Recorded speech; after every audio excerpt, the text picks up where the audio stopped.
From the underground to the world stage. One stage, countless voices. The conversation that shapes culture, politics, entertainment, and society.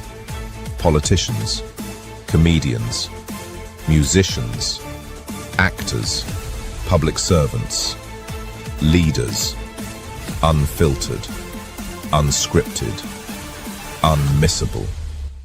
This is Debated Live. Welcome, ladies and gentlemen, to Debated Live. My name is Jordan Kensington.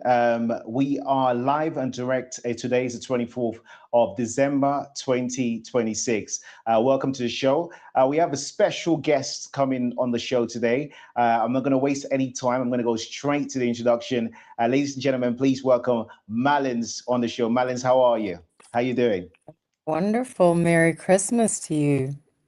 Merry Christmas to you too. Welcome to the show, Malins. I was playing earlier on a clip that literally went viral. And this is a few years ago. I remember I was sat in the office in London and my team brought me this clip and said, you need to watch this. You need to watch this right now. And it said, this is you. This is what you've been saying for the past 30 years. I opened it and I watched it and I was literally flabbergasted. I played it to my mom, played it to my sister, played it to the whole entire family. I said, you need to watch this. This is special. First and foremost, before we even go to the clip, Malins, can you tell us a little bit, for people that don't know your background, to discovering you on the TED speech? Can you tell us a little bit about your background and you know where you come from in Sierra Leone, and obviously where you live now, and obviously what your career was prior to people discovering you on that side of things? Okay, my name is Malens. I was born in Germany to a German mother and a Sierra Leonean father. My background is finance and economics, and I pursued my studies in that field, worked in publishing and philanthropy, social justice work for pretty much until this TED Talk happened. I started a creative project in Sierra Leone called the Forlorn Show Creative Collective with 21 street kids or youth that were homeless and orphaned, and we created amazing things from fashion to art to film, and that kind of made waves before social media, and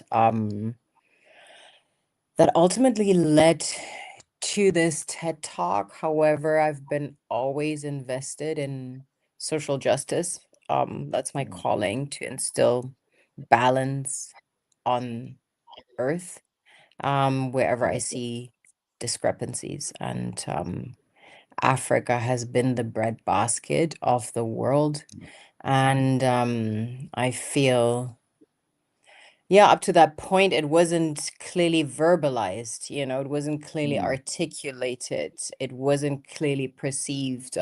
Even I grew up with the notion that the West showers Africa in generous donations, meanwhile, it's quite the opposite. That is true. That is true. And that's something that it's an uncomfortable truth, but it's actually the truth. And the truth is always uncomfortable. Africa has been a place where, we've invested a lot as a company myself.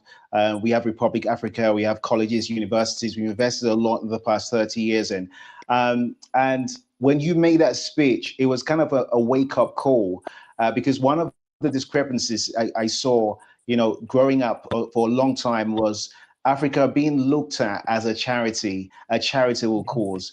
And, the history was obviously, the word history is always not your history. The clues in the word, when someone says they're going to tell you your history, it's normally not your history, it's their history. And do you feel the problem with Africa today, not what I'm talking in the past, today, starts with education? Because if you don't know your history or your mystery, shall I say mystery as in your my story, if you don't know your my story, how do you succeed in a world where you have been programmed from when you were born to tell you your charity case? I would say, because education is very subjective. What is education? Is it institutions that conform us, transform us, you know, inform us? I would say it's a matter of identity and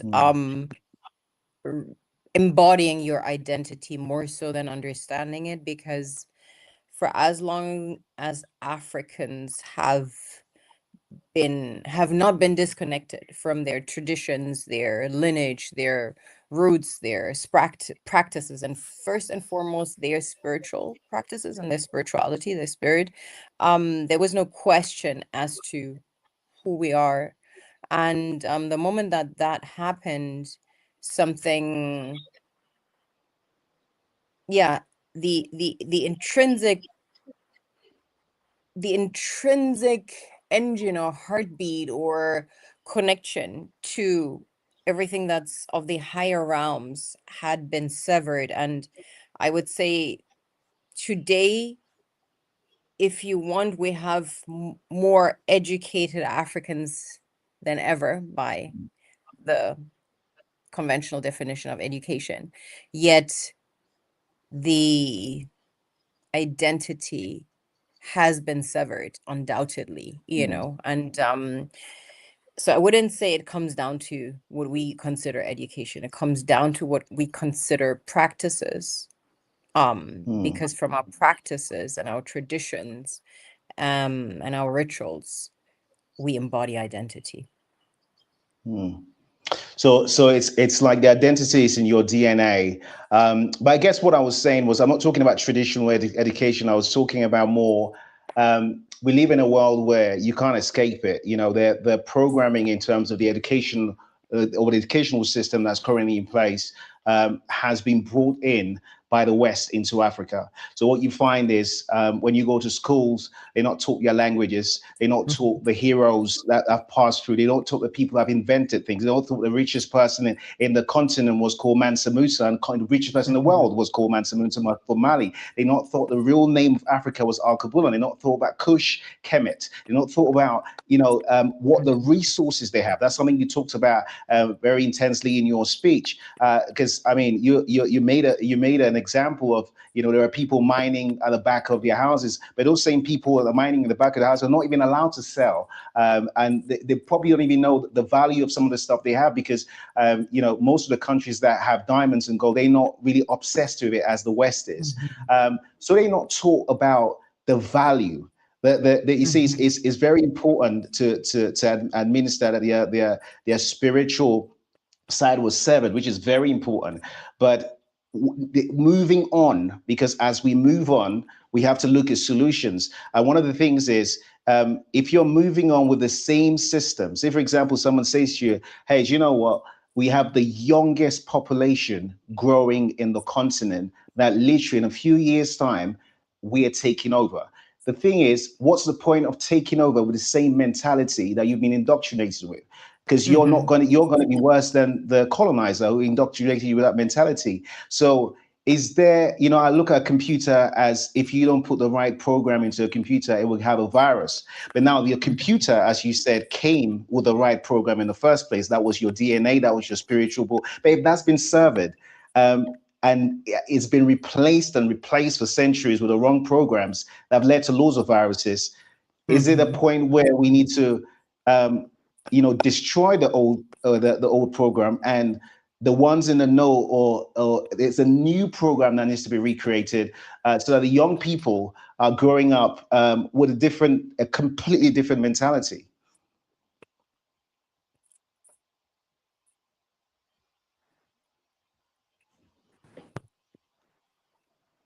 I would say it's twofold, because I agree with everything you say, but I believe we need to differentiate between education, because ultimately what we consider education led to this kind of programming. And I've met people who have not been conventionally built upon that program, and pretty much run two operating systems on the same hard drive.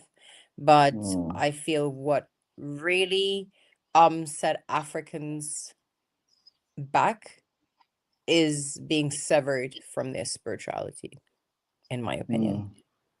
No, I love that. I love that. Now, why do you think today in 2025, seen as there's been a lot of growth? I was speaking to Vusi. I told you, say you're good friends with Vusi as well a few weeks ago, and he was talking about Africa has got a PR problem, right? And I want to know your take on that as well, because his take was, we just have to aggressively go out there. I mean, this is another compactment, the box of it. We have to go out there and actually change the PR that Africa has got. What is your take on what Vusi said? I mean, his title was Africa has a PR problem. What's your take on that? Yeah, but the problem is not our PR. The problem is the negative propaganda the world's PR machine is propagating, right? So that's our Mm, problem, because mm, melanin is the architect of culture globally. There is no such thing as culture in the absence of melanin. There's mm, been renditions of culture in the absence of melanin. There have been iterations of culture by non-melanated people, but melanin is the architect of culture.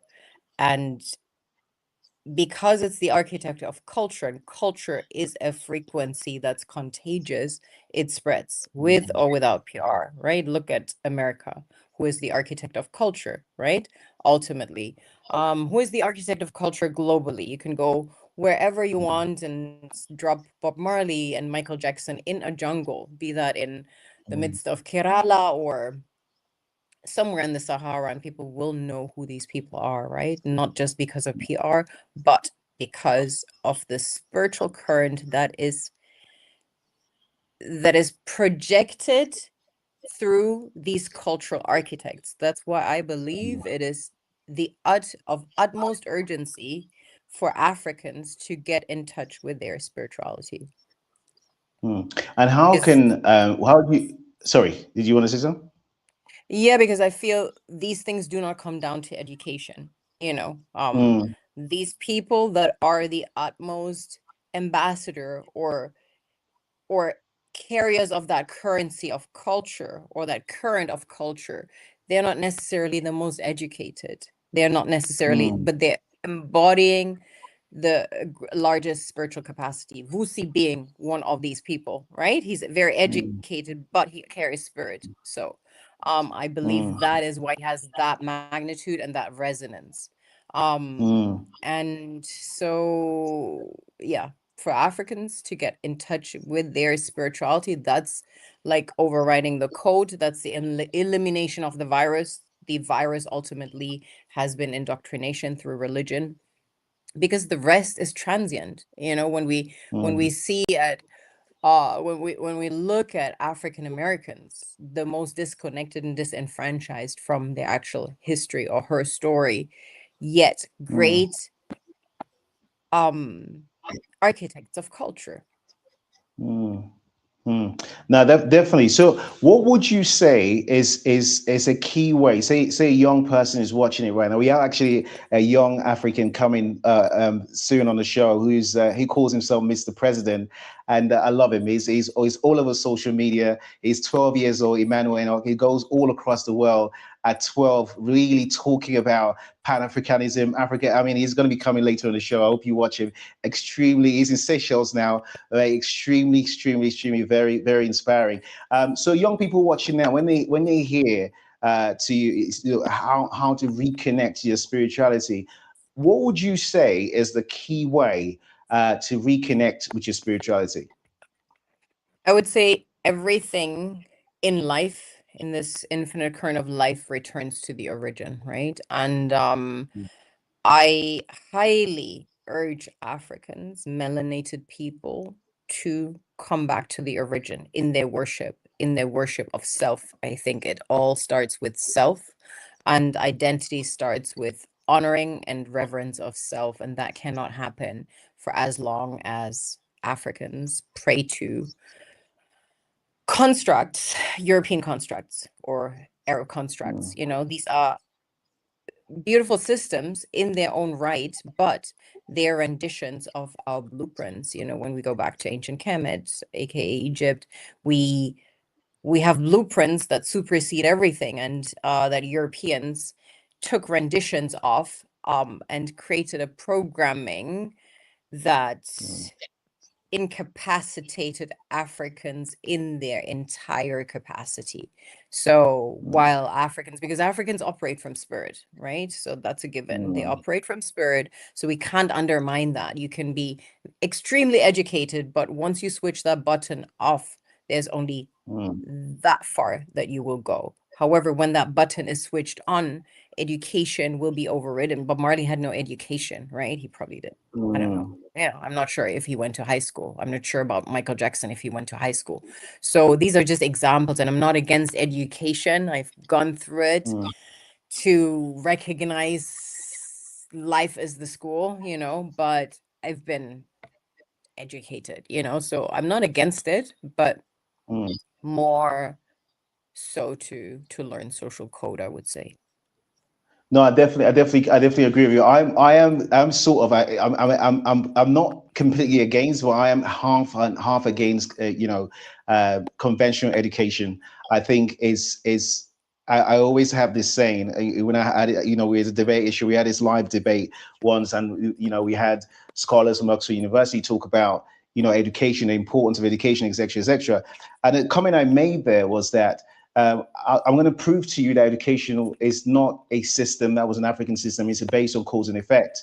And I said, now tell me the noble jobs that come out of education. They said, all right, what about becoming a lawyer? So I said, well, if you don't have a problem, if someone doesn't have a divorce, then you don't have a lawyer. If you don't have a problem, there is no lawyer. What about being a doctor? Well, if you don't give me food that makes me ill, then I don't need to see a doctor. And what about a police officer? Well, if we live in a society that people love each other and not committing crimes, you don't have and you can literally list and just keep going and keep going. Yes, and I love that the whole system is created on cause and effect. And I said, as you just said, we are spiritual beings having a physical existence. And at some point, we lose this physical body, and we have to now face to face with our soul. And the issue is, it's so important that if you don't have a relationship with your soul whilst you are in the physical body, you are living in limbo, because when you're out of your body, because it's gonna happen every night you sleep. I just said the story of Cinderella is your spirit literally leaving your body.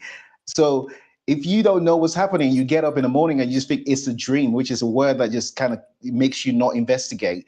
And you never understand what happens with your soul.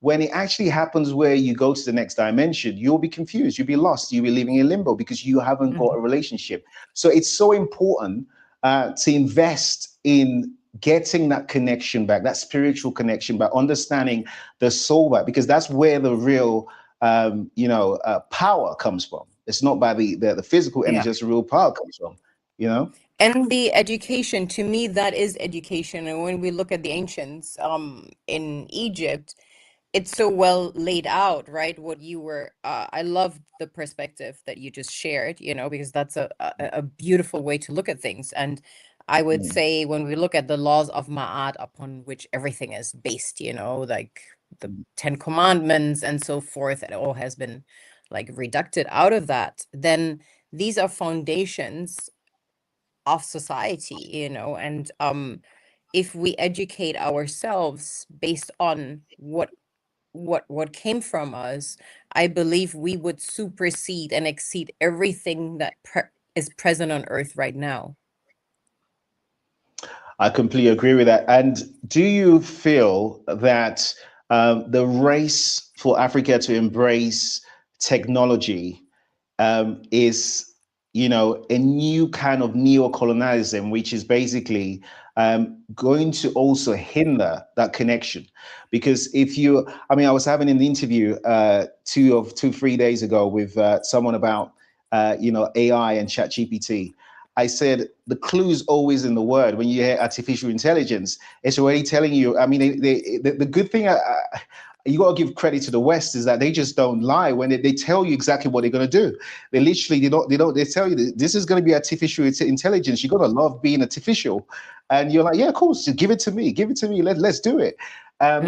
Do you think, young people watching or people watching across the continent should, you know, I spoke to Vuzi about this as well. I said, should you approach AI and all these artificial intelligence, all this new technology would care, or should they just go full steam ahead? Because there seems to be a huge investment into the continent for AI and new technology. And when you're talking about spirituality, what you find is the biggest disconnect in the 21st century for a lot of people who have been reconnecting to spirituality is that absence of time to reconnect and time to reconnect to small things that are natural to you. For example, writing, right? Is the art of just writing. You speak to a lot of people and say, when did you write a whole full 5-page letter? And they're like, yo, it's a long time. I type, I've got phones, I've got, and then you say, well, there's a spiritual thing about writing and where the memory comes from, that when you type in a computer, you lose it. And I say, your memory, I remember back in the day, I'm an 80s kid, and back in the day, someone will give you your number and you're like, it's in your head. I had phone numbers in the head. I had things in it. That's your memory. Your memory bank was completely active. Today, I mean, I can Google it, I can chat GPT it, I can, search. So slowly, I'm not using those natural elements, and I can use, there's so many other things that you can use. And we can even go all the way back to the word telephone coming from telepathy. I remember a comedian making a joke that back in the day, your grandmother and your grandfather will be in a village and you'll be in a town, and they will literally call you by your brain, and they will say, so and so is coming on Wednesday. Please make sure you cook the food and you prepare either. And then you will come on that time, and you'll be asking them, how did you know I was coming? It was just normal, because telepathy was normal then. It wasn't an abnormality. Those are the things that we've forgotten. And they put telephone in front of telepathy.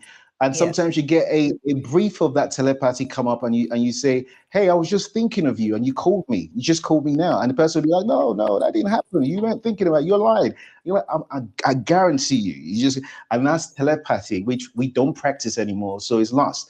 So my question is the introduction and the pushing of AI and technology, artificial intelligence into the continent, something that is good for civilization or good for getting it better, or is another thing that hinders us, especially those who are on the path to spiritual discovery or rediscovery? I would say that we can use artificial intelligence to amplify ancestral intelligence, because artificial intelligence gives Africans, for the first time in, I would say, I don't know how many centuries now, the opportunity to tell their own stories visually. And we ingest with the eye first, right? Before we taste something, we see it. Before we smell something, we may, smell may precede vision.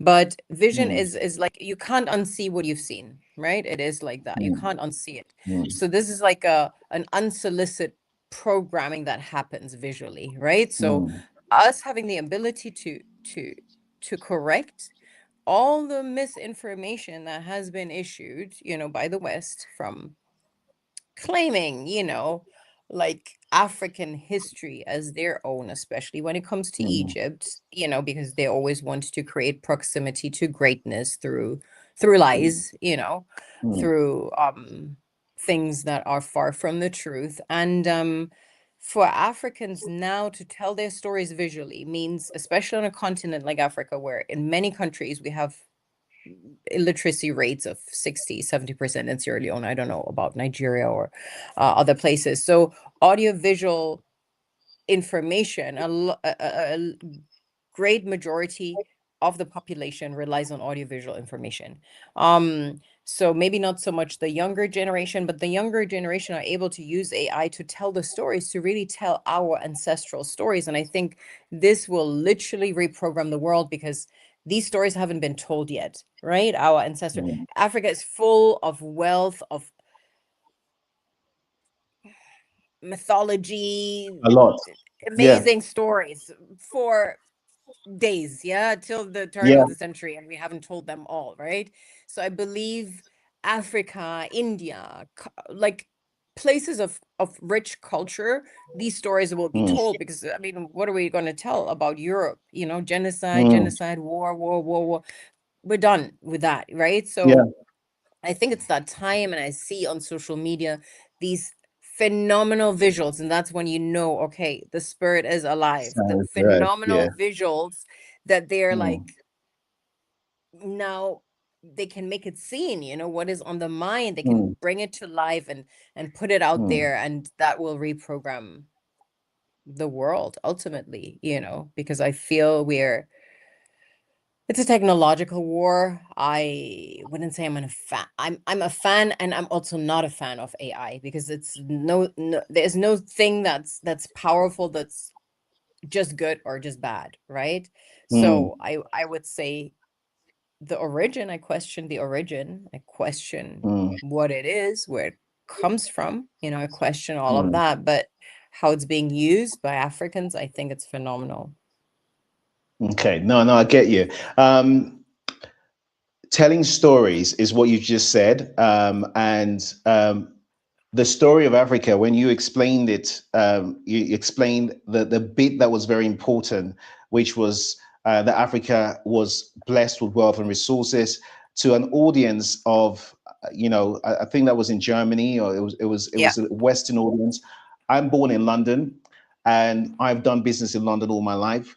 And what I find is, you know, do we keep telling them, the people who don't want to listen, the stories, or do we now start telling ourselves the stories to empower ourselves, or is it both? Because if you sit in a room with people who are you know colonizing, earning from you, and gaining generational wealth from you, and you tell them, hey, you know what, you shouldn't be doing this because we are rich. We are the ones that I mean, in their heads they'll be like, well, tell me something we don't know. Why do you think we're there? Why do you think we went there in the first place? Why do you think we discovered we said we discovered gold or discovered diamonds? The whole point of us being there is that we wanted to hide this story, and you telling us something we already know doesn't help us change. So is the solution telling them, or is it good to make sure they know,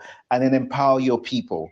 What is the balance? Because I always say, if I'm on the street and I see a someone who's very spiritual, someone who's on point arguing with a fool, um, I won't know who the fool is, because it will look like both people are the fools. And it's until you come close and the person explains to you, look, the reason I'm here is because this guy did this, or this person did this and that. And you're like, no way, they stole this from you.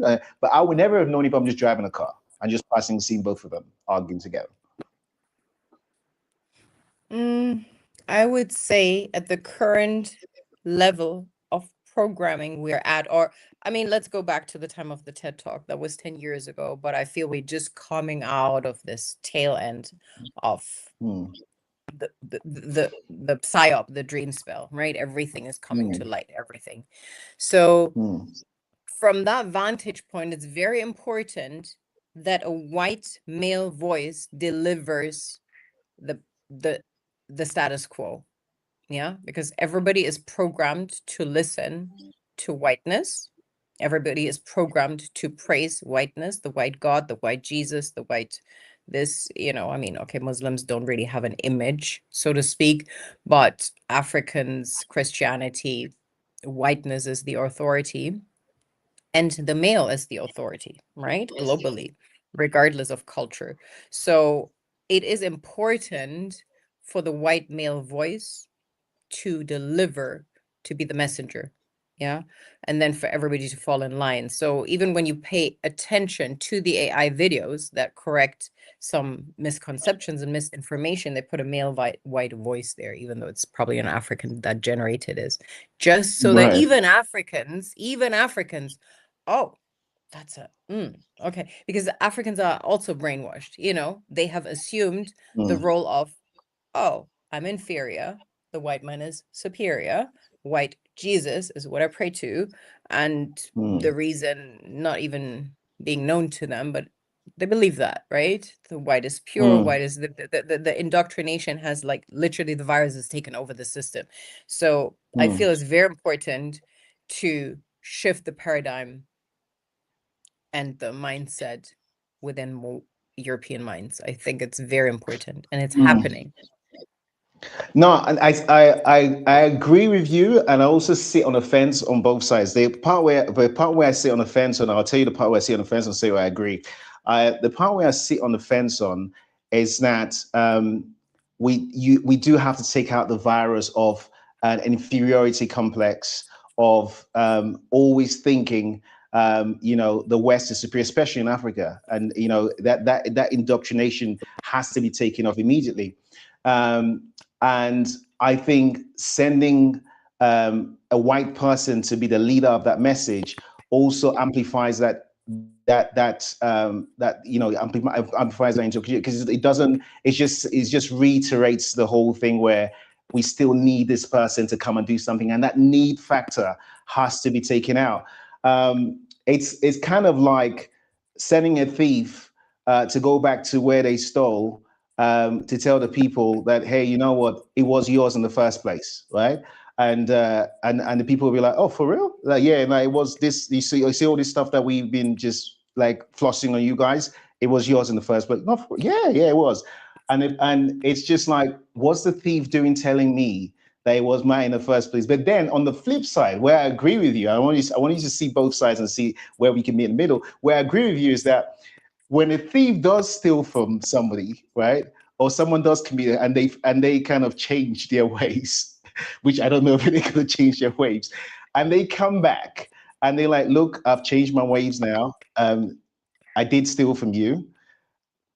This is all yours. I'm bringing it back." Is that ever going to happen with this scenario? I don't think. I don't think so. Right?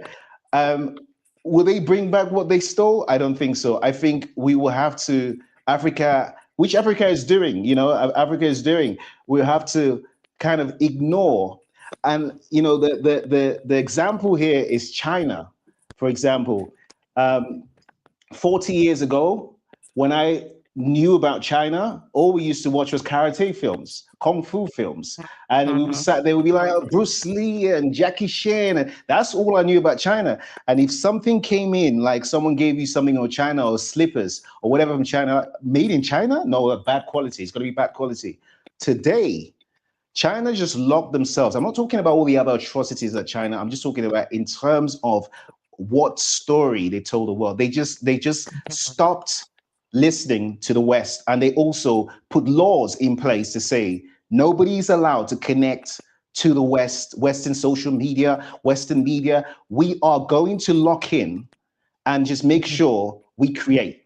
And when they came Mhm. out after that lock in, China wasn't karate kung fu no more. I can't, China. Nobody sat here thinking, "Oh, did you watch that Chinese film?" Nobody's. China is in control. You know. Mhm. Um, so that's the two things I'm looking at. Is it a good thing for the colonizer to then bring back the message of change, or does Africa now, because we are in such a prime position, because the West are fighting each other, America is confused, Europe is confused. UK, we don't know where we're coming or going. What I mean? The whole of Europe is just like, it's a mess. West is in a mess. Asia, China, on the other, they're enjoying places like South Africa, Nigeria, Cameroon. There's a lot of things happening. Yeah, it's not all good. I mean, there are still those leaders that are umbilical cord connected to the West, Mhm. but there is a young generation that's creating change. Do they need to still get their umbilical cord still connected to the West, or should they just China things down? Um, I agree with you. There is a young generation advocating for change, but that young generation has always existed, right? They have always been phenomenal leaders. They have always existed. We tend to forget that. Even sometimes I have conversations with Black people, people of African origin, and they tend to forget that we always had phenomenal leaders, right? Assassination is like as if there's a subscription, yeah, an unsolicited Mm, subscription to an assassination program. And that's mm, still ongoing, and it becomes increasingly difficult because information now travels in real time. People peep it before it has been executed. But mm, I feel that the leaders we currently have in place, except for a few, they're programmed too. And they suffer from an inferiority complex because you see it the mm. moment they stand in a room with a white leader. The Yeah, body, yeah, the the body language changes. Yeah, I mean, Ibrahim Traore, I this one was is about to mention excluded, it. Yeah, right? yeah, Excluded, yeah, but yeah, pretty much everybody yeah, else, is like they start crouching, like stand up, boy, yeah, straight. yeah, yeah, And yeah, yeah. so I feel it is a two-way system. I'm not saying these things are mutually exclusive, but in the Mm, West, there is also a conscious awakening happening because once you realize a few things, you can't unknow it. You can pretend, but you can't mm, unknow it. And there is more and more European leaders. You listen to EU, you listen to the European like spokespeople in parliament. People are speaking up, and they're literally sharing the same message. I'm not saying it's the mm, majority yet, but it's happening, and I believe the changes are happening way too slow, but mm, they need to happen on both sides. I mean, a lot of mm, Africans are mm, very bamboozled, very brainwashed, very mm, much still, you know, have a lot of healing to do that may take a few generations. mm. The good news about that is that the young generation is that's why I always say the young people are the future in all ways than one, because what you don't know won't hurt you, right? And what you don't know gives a chance for us, the older generation, to Mhm. install a new program in them to change. You mentioned Ibrahim Traore there. I mean, we put Ibrahim. If you look at the back, that's Republic Africa. We put Ibrahim Traore on the front cover. We did an exclusive interview with him. We went and covered the whole, his regime Mhm. there, Burkina Faso, and um, to say I'm impressed is to say the list. What I found, I speak French, so I was able to kind of like have a conversation. But what I found was someone who, when you say that's this spirit is there, right? It's like this is not an educational front. This is like the spirit is there. The lack of fear is clear. Mhm. The Mhm. focus is on point. Um, when you look at that, Ibrahim Traore, and you look at Burkina Faso, I was so amazed by Burkina Faso because the change, what's happened there is, I mean, I don't think that it's being reported as much as possible. We are planning in 2026 to go back and do a huge documentary on just the changes he's done, like hospitals built, free accommodation, the people taking to themselves going and doing work on the streets, unpaid I work, know. because they want to fix the country. The passion the people have of the country. You're speaking to people who is the only country, people are just happy. It Yeah. feels like something has been lifted.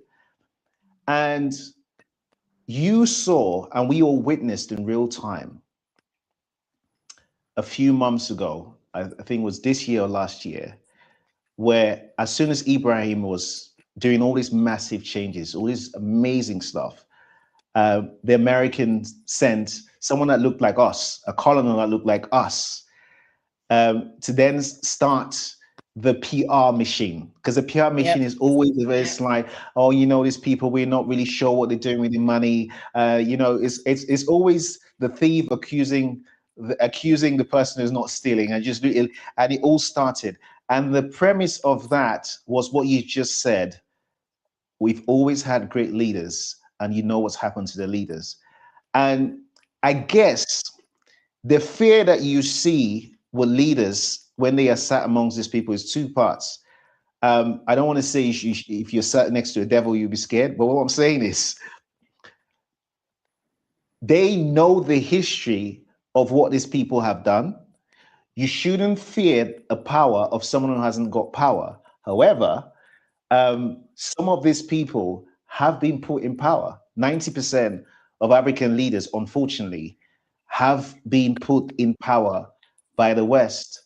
Yeah. And they have been indoctrinated. They're basically pure coconuts. They've been indoctrinated to a system whereby they answer to their fathers in the West, shall I say. Yeah. So do you think Africa needs more Ibrahim Traorés? Or Hell yeah. Heaven, yeah. Of course.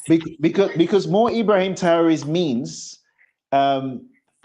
you saw It his means path to game taking over, over. Yeah. right? More Ibrahim And Traoré that means comes game over. and that comes from the young people. Well, let's see. Because I mean now they're starting the what you call it, the PR machine in Nigeria, you know. Now suddenly it's the Yes. Christians in Nigeria that need to be put in check. So I believe the general or conventional modus operandi, that avenue didn't work because they tried that on Ibrahim They Traore. did. And that's where we Yeah. know spirit is superseding, right? His spirit, the True. spirit of those who couldn't be compromised. That's all a matter of spirit, has nothing to do with education. And I don't know how educated he is. Maybe educated No. enough, but right? So it's Spiritually like, educated. okay, so you know Mm. this, he is literally standing or upheld by the spirit of Sankara. You feel that, you know, he's walking in that, the land of the upright. He's walking upright when he walks into whatever the Kremlin or whatever in Russia, upright. The man is not, you know, he knows who he is. And that I feel is spiritual Yes. constituency, whether it's Putin in front of him or whatever the other invitations, he's not even bothered. He's not even entertaining nonsense, you know? So that is something I admire and I'd love to see. And I mean, people like that are rare, but they exist. And he also sets, again, he sets the standard, you know. Now other leaders feel like, because that man is a social media phenomena on here, or people make songs about him and this and that. So all these other lame leaders, you know, we have in the other countries, at least their ego gets triggered, at the very least, a little bit, you know, because they're also driven by 100%. fame and they're not driven by the uncompromised spirit, but the ego gets triggered, and often that at least tilts the scales a little bit into the right direction. So let's see. I believe it becomes increasingly difficult because the West is counting their years, their decades. It's their last decades. The system is crumbling. Definitely. Yeah. No, 100%. I Babylon is agree. And crumbling. no, I completely agree. One thing he was talking about was the diaspora support. I liken this to an example of, I'm sure, I don't know whether you guys have that in Germany, but in the UK, we have, in London, for example, we have Chinatown. In New York, there's a Chinatown. And when you go to Chinatown, you find the Chinese supporting each other outside of China as a community. They literally, when they say it's Chinatown. Like you can't go into Chinatown and start creating laws in Chinatown. Like I don't care where you're from. That is Chinatown. And what us as a diaspora, the united we stand, divided we get conquered, is so important at this time, because you mentioned the reason why Ibrahim, that PR thing didn't work, was that everyone on social media was like, we know what you're doing. This is not going to work. We all up in arms in that. And if we, the diaspora, are more united, there's something you mentioned, ego. I think part of connecting to your spirit and your soul is killing of the ego. I think the ego, that self, You know, like, you know, you can value your spirit, your soul, but valuing yourself, whereby we have a lens that we see each other, and undervalue each other and overvalue others, creates that division. And that division also comes into play in business. I know you have your own businesses and organizations and charities that you run as well. And when I speak to a lot of entrepreneurs, we have Aliko Dangote, who a good friend of mine speak to a lot, and he mentions even him as the richest billionaire in the continent. His issue is travel. You were not united. For him as Even the richest person, internally, even well, yeah, internally with his own of course. government. I mean, you What know, I'm it's talking like, about I mean, as the richest person in Africa, for him to travel across Africa is a problem. And for he needs to, and the European, someone is a carpenter could sit in London and go, "Do you know what? I want to go to Rwanda tomorrow, mate." Yeah, you can go. And you with your British passport. But Dangote has to go to the embassy and apply for a visa, tell them what he's going there to do, as the person who is flying the flag for business in the continent. mhm. Is that not the things that keep us divided? Because if we can't even trade with each other, we can't even, you know, spread tourism with each other, we can't even unite together. So someone from Nigeria going to Tanzania and unite with the Tanzanians, and Tanzania to South Africa, if we Sierra Leone, if we can't travel freely in the continent, is that not the sort of things that lead to a divided mentality? I would say, I mean, we have we have ECOWAS, so there, you know, travel is easy. Now we Hmm. have another AU passport that just came out or is coming out or being tried. It's coming out. Just the So I, diplomats have got that now. yeah, so I feel, yes, I agree with you. It's a hindrance, but Hmm. if I now want to go to Russia with a German passport, I also need to, you know, apply for a visa or so forth, even though we share kind of the same landmass and Africa is way bigger Hmm. in width than, you know, the entire Europe all the way stretching Hmm. the whole stretch of Russia. So I feel that is not, that is an issue, but I feel a way more prominent issue is internally. He built Hmm. the he built a refinery, meaning we could Yeah. we they Nigeria could export refined oil. The government and I mean he's buying the oil from neighboring countries. That just shows the ludicrousy internally, Hmm. right? And how the government is, instead of, hey, wow, you know, there is like, so this is what I feel is a way bigger issue. Corruption exists everywhere. It is an issue everywhere. But it is an issue for us too. And I feel what you mentioned with Chinatown, you're absolutely correct. We have it, but the Chinese, they're excellent at warfare because strategy and warfare, strategy, I would say, is the positive aspect of the spectrum. Warfare Hmm. is the negative aspect of the spectrum. Chinese, they have, and that's what I mean when traditions and lineages have been severed and interrupted. They maintained that. Yeah, everything is very strategic. They have their own mafia in New York, you Hmm. know, same as the Italians. This is very strategic. They have Yeah. their own mafia. As you said, you go to Chinatown, it's different kind of rules, you know, that Hmm. supersede everything. And as Africans, we don't have that. Nigerians, you're Nigerian, right? No? Um, yeah, half. Yeah, Okay. half. My mom's from Nigerians Cameroon. are the Yeah. only Mm. ones, there's a warrior Mm. culture, especially the Mm. Yoruba, and they maintain Mm. that. That's why they Mm. have gangsters. That's why they have mafia. Wherever they go, they can Mm. organize and this and that, and then they run and take over, right? Mm. In in brilliance and in criminal ways, because both Mm. requires intelligence, right, in a system. Mm. Mm. So Nigerians have that because I feel that warrior aspect, that tradition, their culture is, it's still there. It's prevalent, Mm. right? And others just don't have that, and that's why they're not organized. But you go wherever you go, you find Nigerians. They organize. They have their little, you know, cartels. Yeah, Their yeah, their little community. yeah, their little mafia, their little whatever it is. They have that, you know. Mm. Right. No, definitely. That's because business is, we talked about the spiritual side of things, but economically as well. We have to eat. People have to eat. Um, and we find out farming and agriculture is a huge, huge base for the world. Africa has basically been feeding the world for ages, and that's been kind of now also being targeted, as if we're not having a lot being targeted, as if the resources and the gold and diamonds, but agriculture is being targeted.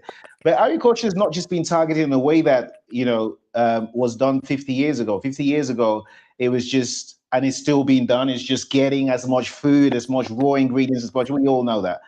But the target now is different. When you speak to farmers, they're talking about the seeds themselves Yeah. are now Yeah. being programmed in the West. You've got like Bill Gates investing in all these companies that are programming, let's say allegedly, so no one gets sued here.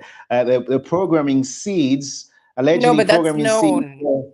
That's not Well, I mean, it's known. allegedly. It's this is known. They're Monsanto programming. creates genetically modified seeds that only operate for several seasons, and a certain pesticide and fertilizer needs to be used in combination with it. Yeah, so that's not a hypothesis. No, I mean this is destroying farming in the continent, Yeah. because some of the seeds that are being planted are not just created to be destroyed, but they also lack the nutrients that the original. I mean, anything that's unnatural, we've just established that will not give you the Yes. nutrients that you're meant to have in the first place. Because the West is trying to go into all this unnatural meat and unnatural food and natural grapes and not natural fruits. They're bringing that into Africa, and you're finding it's leading to a lot of people finding themselves with sicknesses and diseases that they previously didn't have. Um, what do you think about this part of, let's say, Bill Gates' I don't want to use the word. I mean, if you're using the word passion is a different word. I'm using obsession is the best word. Bill Gates' obsession with the continent of Africa. He claims to be going in there with a philanthropic hat, but those that can see it clearly for what it is. What do you think of that? I mean, when we talk about spirit, I like to bring it back to spirit, because we're entering 2026. We're entering a new era. Consciousness is on the rise. People have woken up, right? We're having conversations nowadays, like 10 years ago. People thought you would have lost your mind. Yeah. I mean, now 100%. It's all over the news. Epstein files, everybody is a pedophile. Children are being sacrificed, abused, and for spiritual reasons, yeah, and perverted reasons alike. True. So we have to understand the underbelly of the beast is coming to the surface, right? So Bill Gates is an embodiment of that. I don't like to use these biblical terms because they're so loaded, but everything that is dark, everything that is, well, okay, for lack of better, huh? Demonic. Demonic. Thank you. Demonic. Yes, perfect. That's the perfect term for it. And even that is not correct, because demon, when we go to the Greek, means spirit, but what we consider satanic. So they are being exposed. So now we know. Some of us knew. Now the rest is catching up. That will not go away. More is coming out. So we're in an era of alchemy. Yeah, we call it the in the Bible, even though I don't want to use these references because they have all been mixed match and whatever, but we have the book of Revelation. I call it the time of the great reveal, right? We're in the chapter on the timeline of humanity, of these past millennia, in the chapter of the great reveal. Everything is coming to light. We need to ingest it, we need to absorb it, we need to alchemize it. and in order to facilitate and hold space for transmutation and transformation. So that is presently what's happening, and it requires a great deal of our energy, because when this falls, something else can rise. Yeah, I believe part of gardening Mm, is weeding. It's very important. Sometimes you plant seeds and then you mm, forget about them, and in the meantime, you're just busy weeding, taking out the weeds, That's the majority of gardening. We often forget that. It's not like, oh, I'm reaping fruits and whatever. The fruits mm, will come, but we're weeding. We're mm, weeding all this nonsense out. The pest, the mm, virus, all these people are embodiment of the virus, of what is sick with this mm, planet, the sickness of the mm, earth.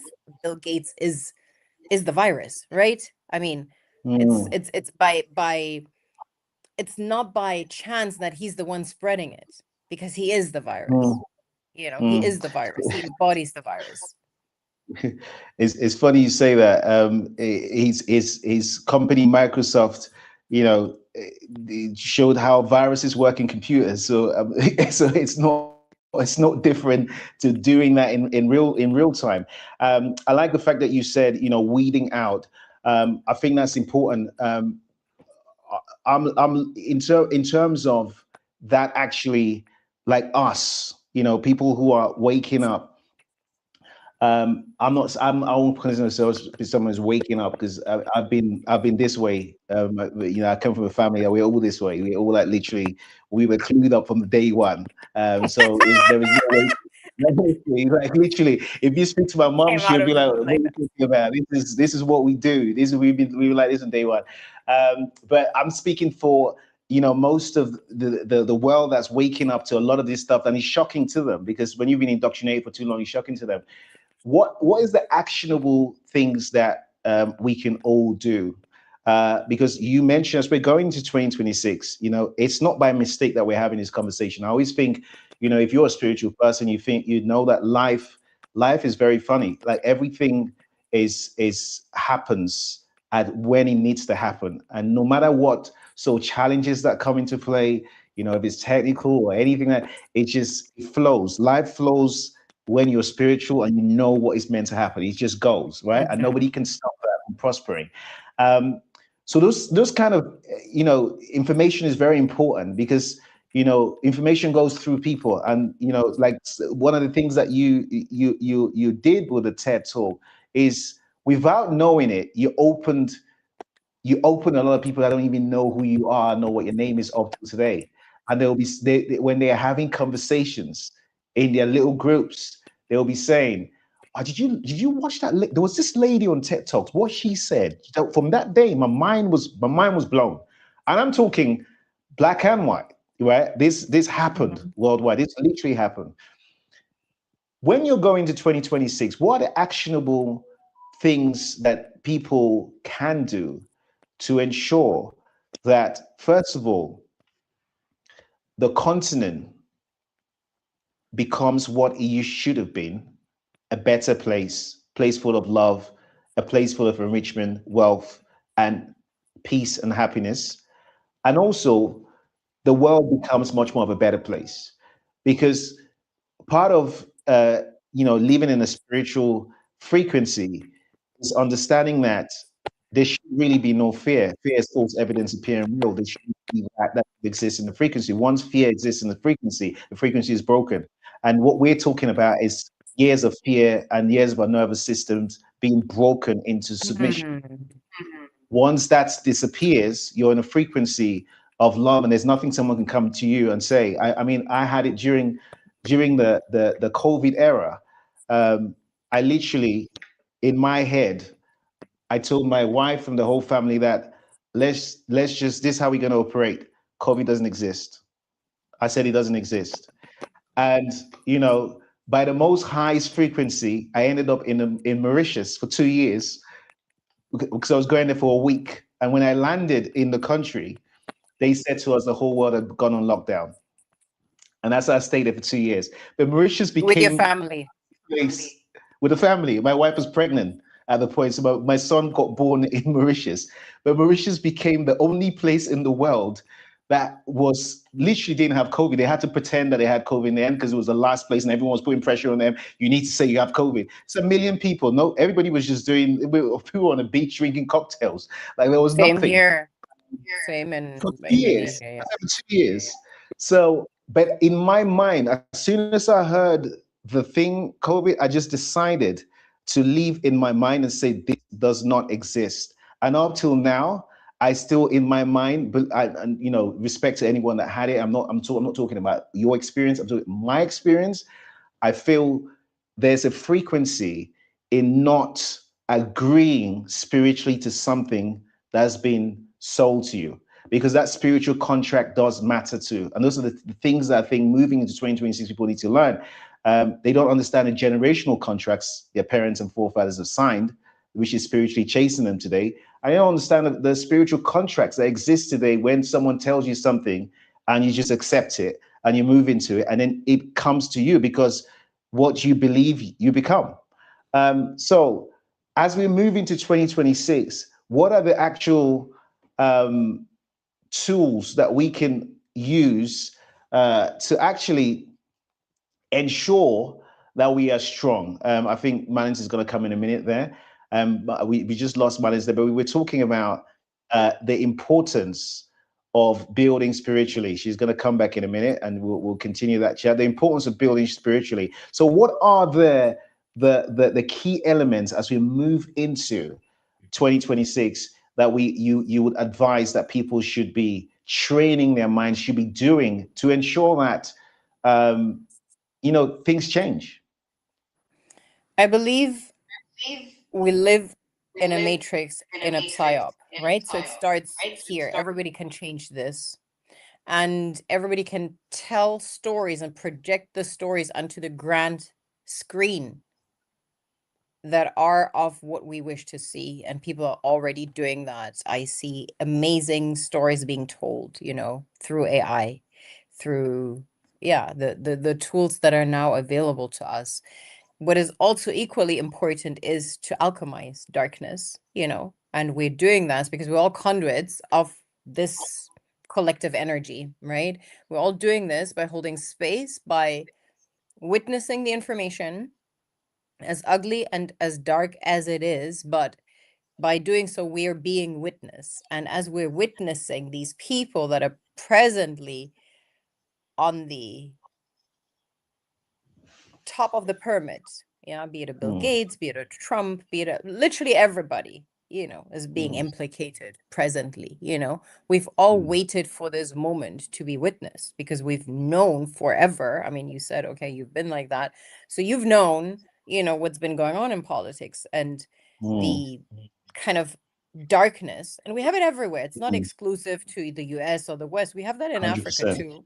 We have very dark rituals that are going on before elections and so forth. Maybe it's a bit more in the open than it is in the West, but it's coming out now, So the grand majority rejects that profoundly, and when there's a common adversary, it creates union. We've seen that with Palestine, right? It created so much union around the world. Suddenly everybody was taking the streets together. I mean, we've never seen people become so fond of Islam, despite the propaganda, Islamophobia, and this and that. Suddenly everybody was like, this is horrific. We're against this for this, right? So now that we have the next abomination coming to light, people have a common cause. There's nothing as strong that creates unity when there is something people have. Completely agree. Completely agree there. I think Malins is having a problem with connection there. Don't forget, guys, you are tuned in to the Debated Live show. We have a special guest coming straight after Malins as well. You got Amanda Butter coming in straight after.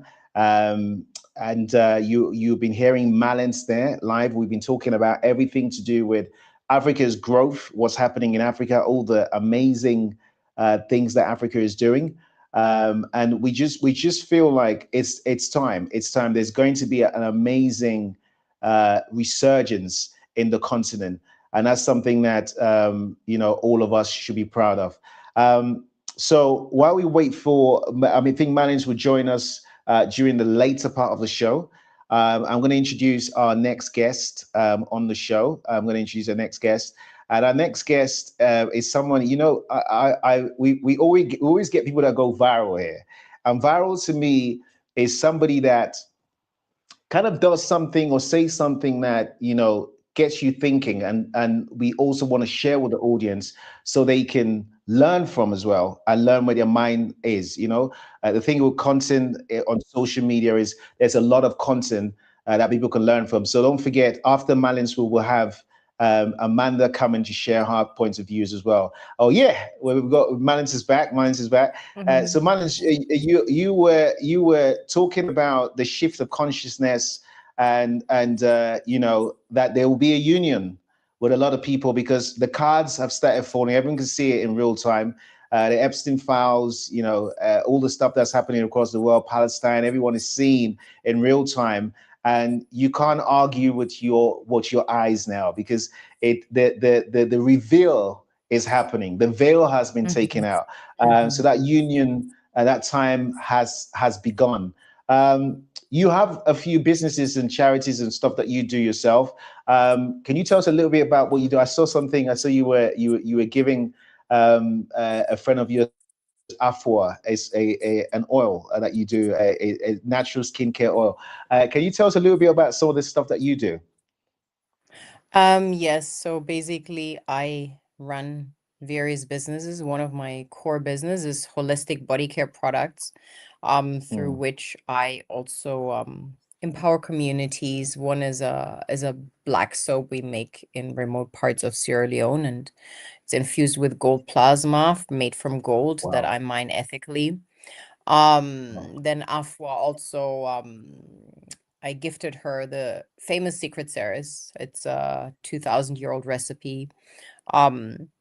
It can be used in different ways. You can ingest it, you can apply it externally, but women can insert it into their wombs, into their vaginas, and it has healed thousands and thousands of wombs from very common issues that a lot of women, or more than 60% of women, actually suffer from, such as fibroids, human papillomavirus, bacterial vaginosis, and so forth. That's what I've been doing for decades, for 20 years or so.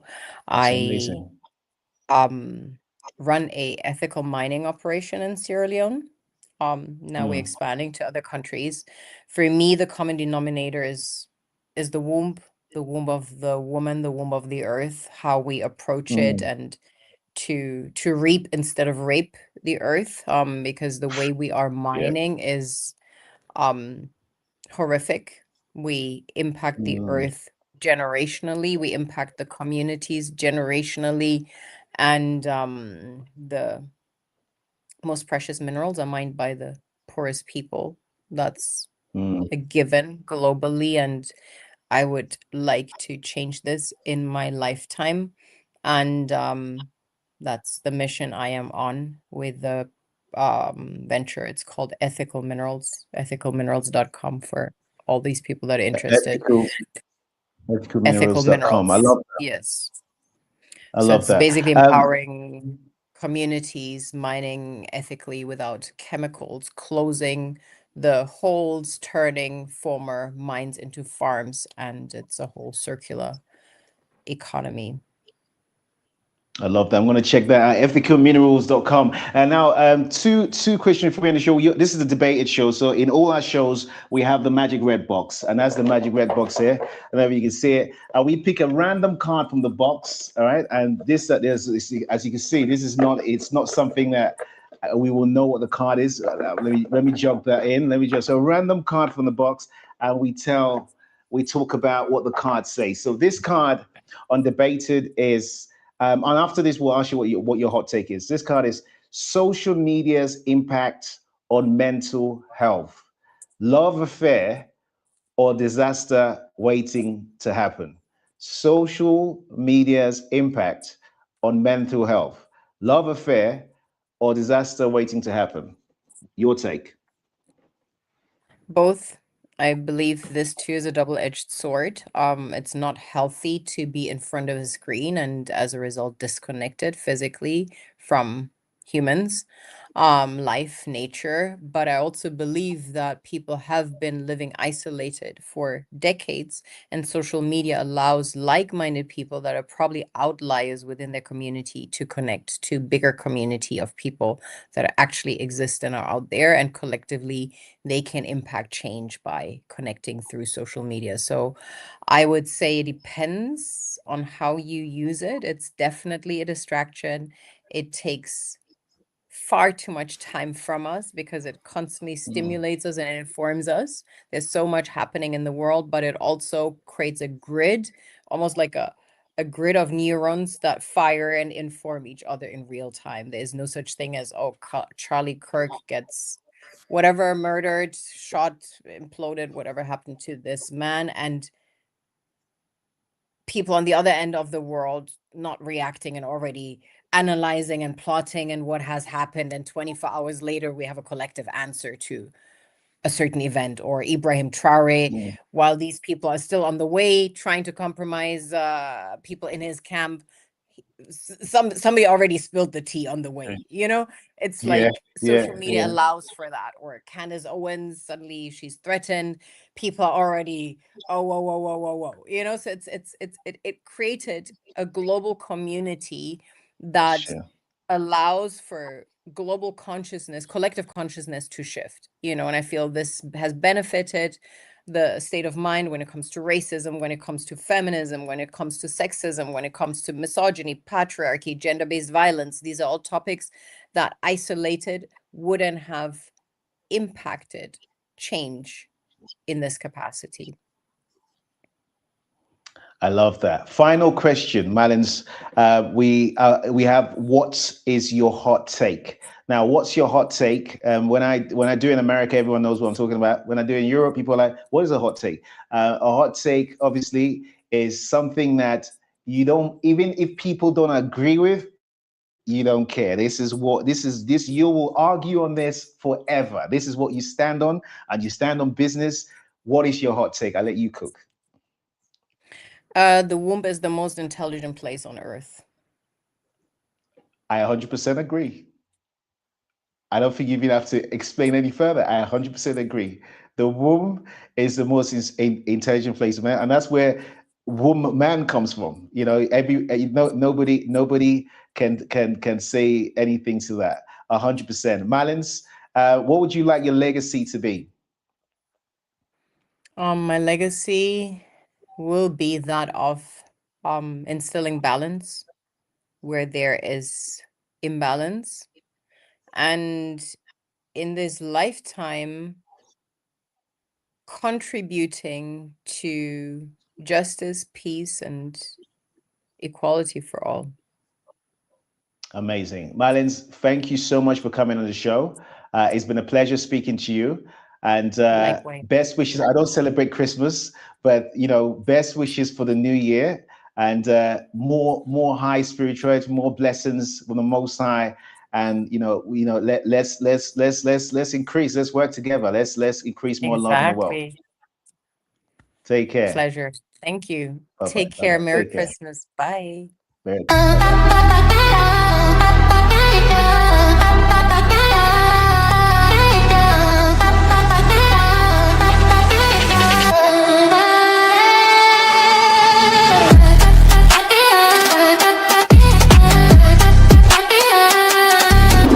You're watching Debated! Follow With Jordan Kensington. new episodes every week. Keep it locked.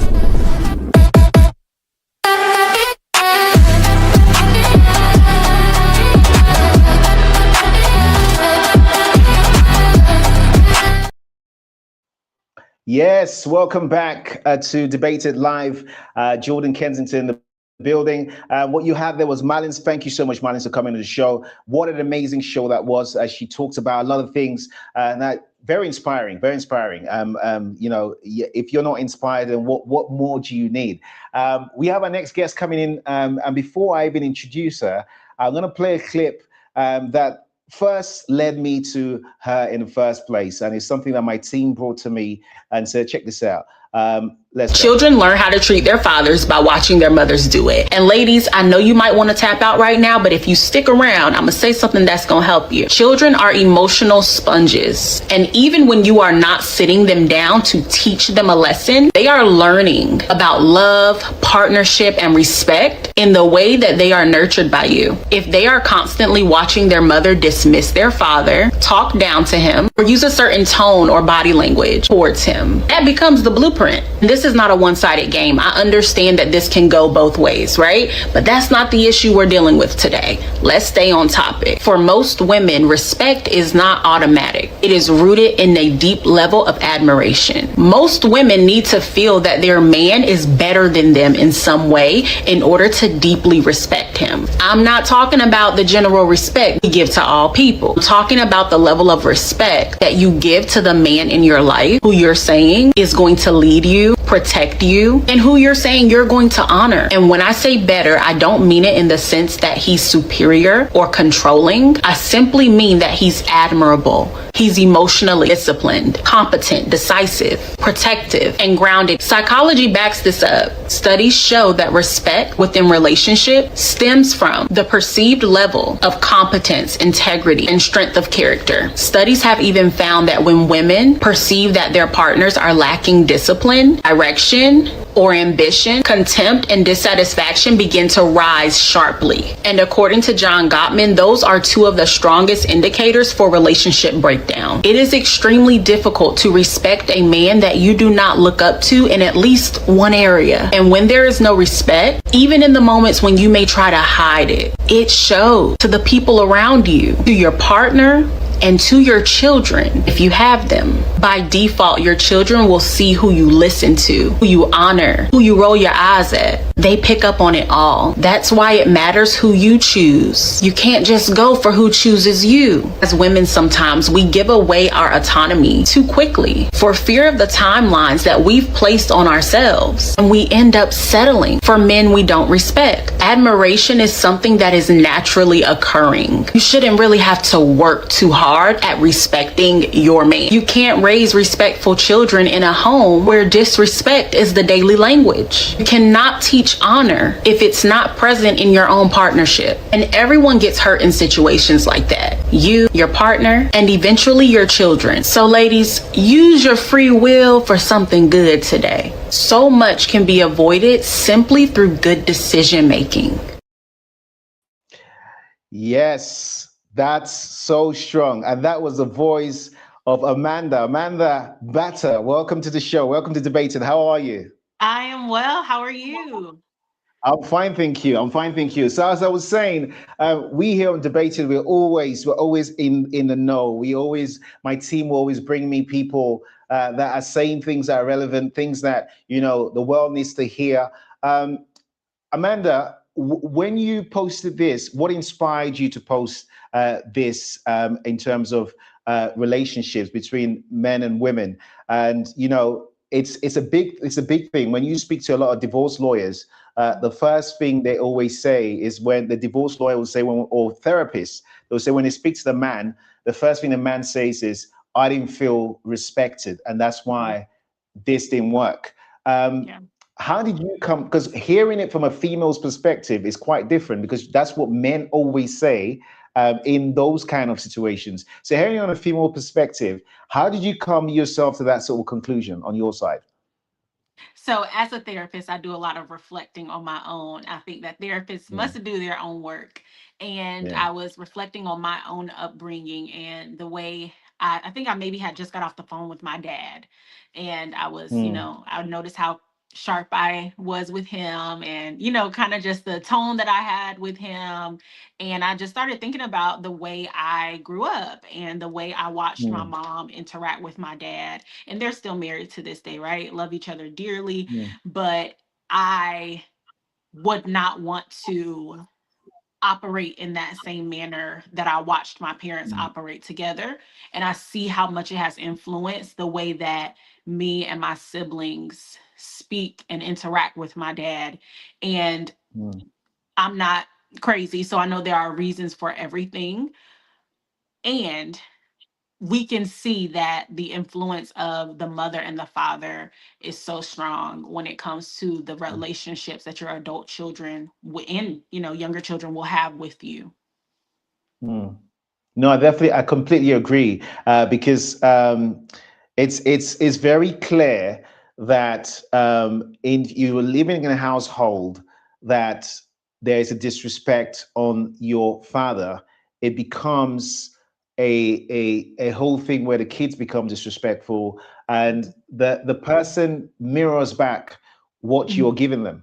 Yeah. Because obviously, as you said, your parents are still married today, but there's been an impact there. You were lucky on your side. Some other parents, they might have divorced, and they're looking at this thing and saying to themselves, but there was love there. I mean, the whole reason why no Right. one's forced to get married, maybe in certain cultures, but Mhm. most in 2025, no one is like forcing themselves to get married. But you fell in love. There was something that happened, and then at some stage, Mhm. there was a breakdown of communication. Yeah. And I always say, is it down to you as a therapist? You can answer this. Is this down to men and women have different love languages? With women, your love language, it could be more. I mean, I'm not going to speak to women. I'm going to speak to men. Well, let's speak to men, and you can speak. With men, your love language could be respect. Because they feel valued when they're respected. But maybe the woman's love language to a man could be, making sure they're nourished, making sure they're looked after, making sure but the most important thing for them is respect. And it goes down to the animalistic level. If you go to the jungle, a lion, or there's a hierarchy everywhere, and that respect is so important. Once that's lost, it becomes there's an anger that becomes, there's so much a void going on. Do you think is love languages, or do you think is wired in the DNA of both species, that this is how they behave towards each other? I think that there is a proper order to relationships and Mm, a proper order to the way things should function. Do we always operate mm, in that way? No. But I do believe that naturally men want to interact with women in a certain way, and naturally women want to interact with men a certain way. I think that the trials of this life, the society, there are a number of factors as to why there's a relational breakdown between man and woman at times. But I think those are the things that get between a man and his wife, to where you are now at this space where there's a lack of respect, there's a lack of love, there's, again, I'll go back to the tone, because I just noticed that there's a certain tone that you speak to someone in, especially a man who you admire or love, when you respect him. And there's a tone that you speak to him when you don't, or when you're in a mood. And so I think that that's a great indicator as to if you are truly respecting him or not. But to your point, yes, love language can have a part of that. And I always like to explain it as like an emotional bank account. We all have an emotional bank account. Men have an emotional bank account in the same way women have one. And there are little things that we can do daily to make deposits into that bank account. So maybe for one man, his wife showing up for him in a certain way, let's say making sure his dinner is cooked when he gets home from work, that's depositing something into his emotional bank account, and maybe he understands that to be respect. For another man, maybe that's not too high on his list of things, right? So it's really about knowing the person you're with. That's why in that video I said it comes down to women choosing, like really being intentional about the choice that you're mm, making. Because once you make the choice, you're now saying, I am signing up to respect you. I am signing up mm, to submit to you. I'm signing up to do my life with you. I am signing up for you and all of you. So make an informed decision. And I can speak to that because I was married at 22. I think a week or so before I turned 23, I got married. I wow. did not make the right decision. And so Mm, I love this because, mm, relational trauma and things like that, because I was in this field, of course, before that, but mm, I love that I'm able to see it from both sides of the spectrum now. mm, I can mm, speak to that prior to marriage and, being able to give, mm, guidance and advice in that space. But I can also speak to what it's like to be in a marriage where maybe this person is not a horrible person, right? But you did not make a good choice for your life. And being able to own that decision and understand how much that impacts your ability to respect someone, regardless of if they're meeting your needs or not, regardless of if you feel like they're the man they're supposed to be, this is who you signed up to be with. So it really comes back to you. And as women, sometimes we'll say things like, well, you're not being a man, you're not doing this, you're not doing that. You signed up for this man. So I hate when people kind of get the wrong idea, even behind that one video that I posted, because a lot of women kind of saw it as an attack, when really I'm saying, no, you get to have autonomy over your relationships. You get to, choose a man and not just go with the man who's choosing you. You get to do your homework before you choose to say, I'm submitting my life to this person. Marriage is so much more than a wedding. I love that. Marriage is so much more than a wedding. How important is it for those early conversations to be as honest as possible? Because I feel like a lot of things could be avoided, and you can talk from experience because you've been married and you have been divorced because you didn't make the right decision. How is important is those conversations whereby both parties are not just in the love cloud, they actually explain what they want. Because it is like you're gonna live with this person for the rest of your life. So you're gonna build a family together, you're gonna grow together. How important is it to say, this is who I am, this is what I want, and how important is the person to say the same thing and you both to honor that honesty on day one? Because I think sometimes what happens, and you could talk as a therapist as well, that people put their best foot forward on day one, right? Instead of actually being as honest as possible and saying, like, look, you know what? This is how I am. This is who I am. This is what my ambitions are. This is how I am. Do you accept it? They put their best foot forward, and everyone, one side behaves like, hey, you know what? Our romance is going to be amazing. This is, you're going to be having sex 24/7. Not that it's the only thing, but it's going to be this, it's going to be that. And then in the reality, and this is a lot of marriages, in the reality, those change when you're actually in the relationship, whereby certain things, go left and go right, etc., etc. How important is it to be honest, like on those early conversations? And are people honest in those conversations? Yeah, I think it's extremely important to be honest. Of course, we all know that at the foundation, but even more than it's important to be honest, it's important to accept what people are telling you. And not only accept what people are telling you, accept what people are showing you, and accept what people are saying they are willing to change and showing you they are willing to change. I was talking to one of my clients and sharing with her that she was going through like some relational dissatisfaction in her current relationship, but she really loves this man. She really wants to be with him. And I'm like, hey, you're either going to do the work with him or you're going to do the work with someone else. I always tell people, everyone's going to come with something. Everyone is walking around with something that they're carrying along. That's maybe true. some trauma, some type of, just an ick about them, whatever. Everyone has that thing. But you get to choose the thing that you want to sign up for. So it always goes back to choice. So if someone is being honest and saying, hey, this is what I want out of a wife, out of a husband, this is how I want my person to show up, this is, what I'm ambitious about, these are the things that I'm not into. And if they're being honest with you and they're also showing you, because everyone's not always going to say it.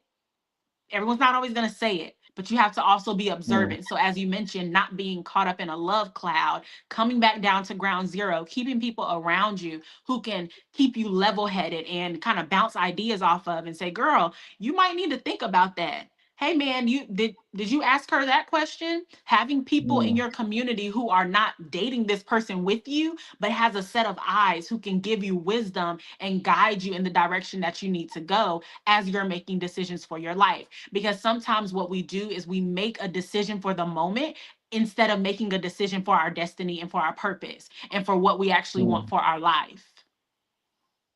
No, I completely agree with you. Is it that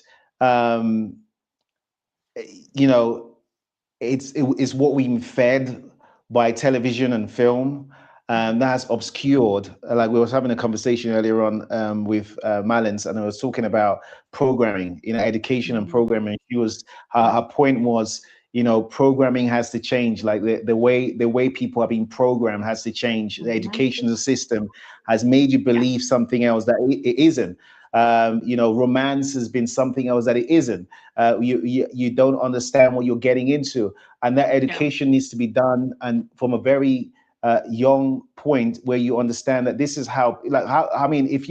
If your example is your parents, and your parents' example is their parents, and if you go back and back and back, and nobody has actually been taught how to behave in a relationship, how to make things successful. Is it that there was a lack of love, or is it that we just don't know? Yeah, I think it can be both. But to go back to the first thing you said about programming, I think social media is doing us a horrible disservice right now.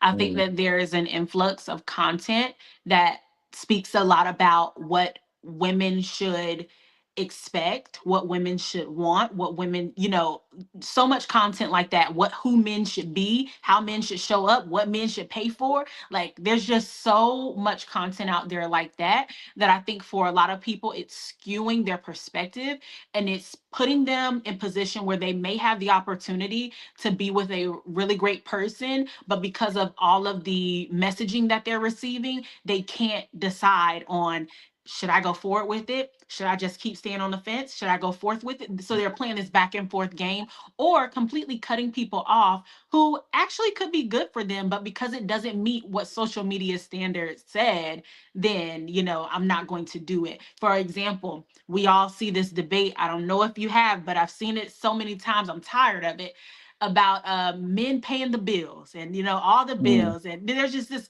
why do we even have to talk about that online? I don't know. But that's just a very hot debated topic online, and men paying for everything. And so then you have women having this expectation that the moment they meet a man, the first thing he's supposed to do is splurge his money on them, and they're saying, oh, I want to have a long-term quality healthy marriage or long-term relationship, but you're approaching it in a way as if you're looking for a trick, or you're looking for a man who's just, how are you going about this activity? And I think it's just because of social media. Now, the second question you asked about, is it love or is it a lack of knowledge? And I think it's both, because sometimes people have remained married out of convenience. When we think about our grandparents and their parents, and just thinking generations back, so many of those relationships lasted 50 years, married for 40 years.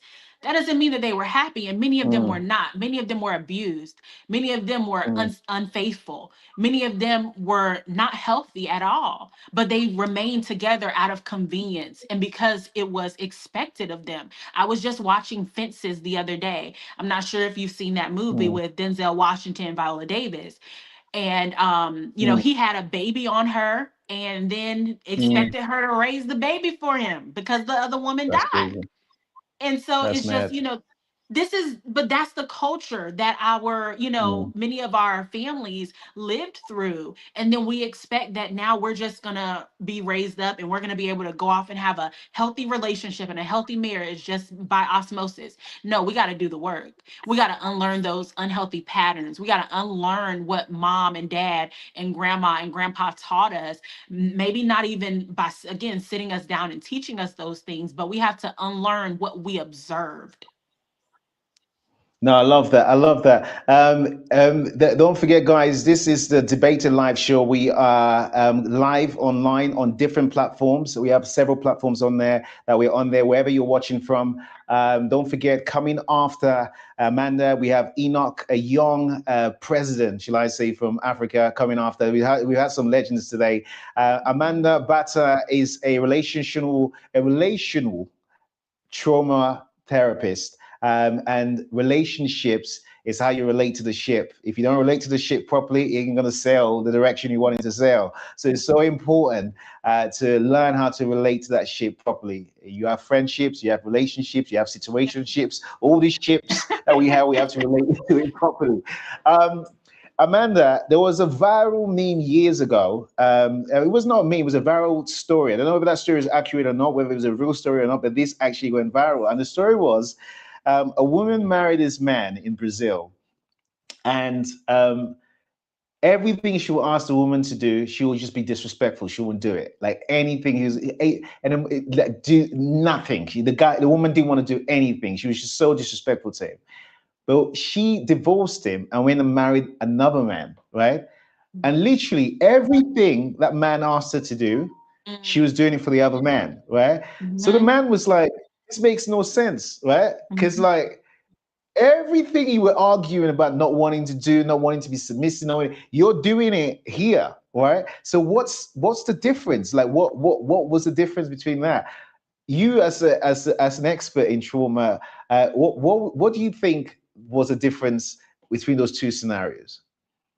So that's interesting. And it could have been a number of things. But what came to my mind is how sometimes in a relationship, you can treat someone horribly, and it has everything to do about what you're going through in your life. So something that can shift between this relationship now and your next relationship, maybe you healed.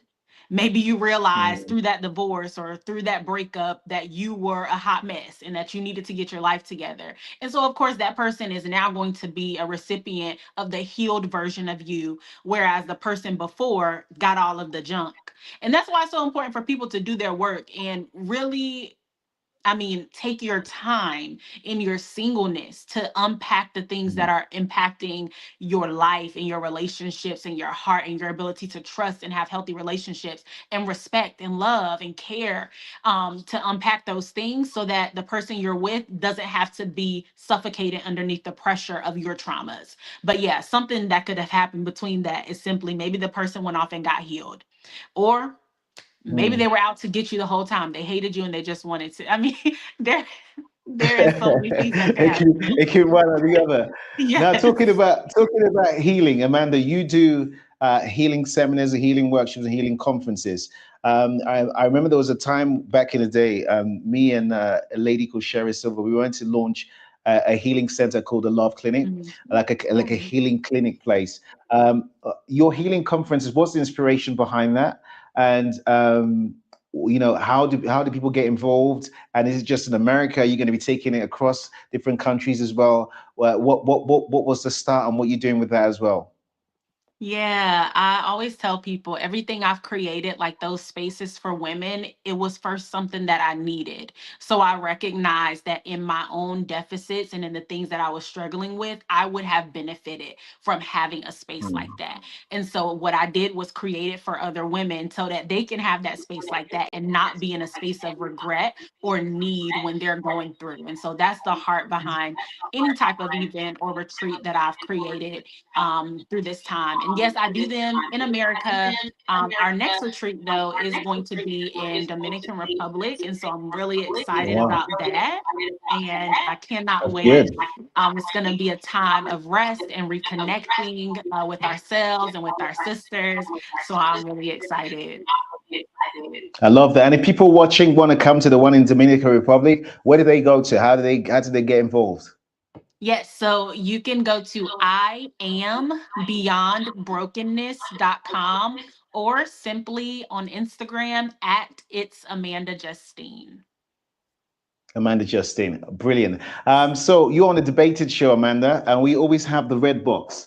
This is the red box here. The red box, we never know what card's going to come out of the red box. It's never planned in advance. So I'm gonna pick up the first client. So all right. The card is, this is random. What is a conspiracy theory that you know 100% to be true? Again, what is a conspiracy theory that you know 100% to be true? Amanda, what's your take? Okay, so a conspiracy theory that I'm not gonna say I 100% know is true, but I really do think there's something weird about it. People talk about like them having weather machines and things like that, changing the weather. And I think that is highly likely just because today it's like almost 80 degrees. It's December. And the other day it was 30 degrees. So I'm trying to understand what's going on. So that is something that is fact. I think at this point, there's so much evidence as regards to that. I don't think it's a conspiracy at this point. I completely agree with you on that one. That's complete facts. So you don't have to, you don't have to cower your brand. I completely agree with that one. So the next one is, what is your hot take? So what's your hot take? Yeah. What is my hot take? My hot take is that women would be happier in their relationships if they weren't so desperate. Explain. Yeah, if you weren't so desperate to be married, so desperate to settle down, you would give yourself an opportunity to really get to know people, and you would then weed out the men who do not fit what you desire. You would really know yourself, and you wouldn't be so desperate to just stop at the first person who thinks you're pretty. And I think that has gotten women into some unhealthy relationships, have gotten women into some just, serious situations that maybe they could have otherwise avoided had they been less desperate to be picked.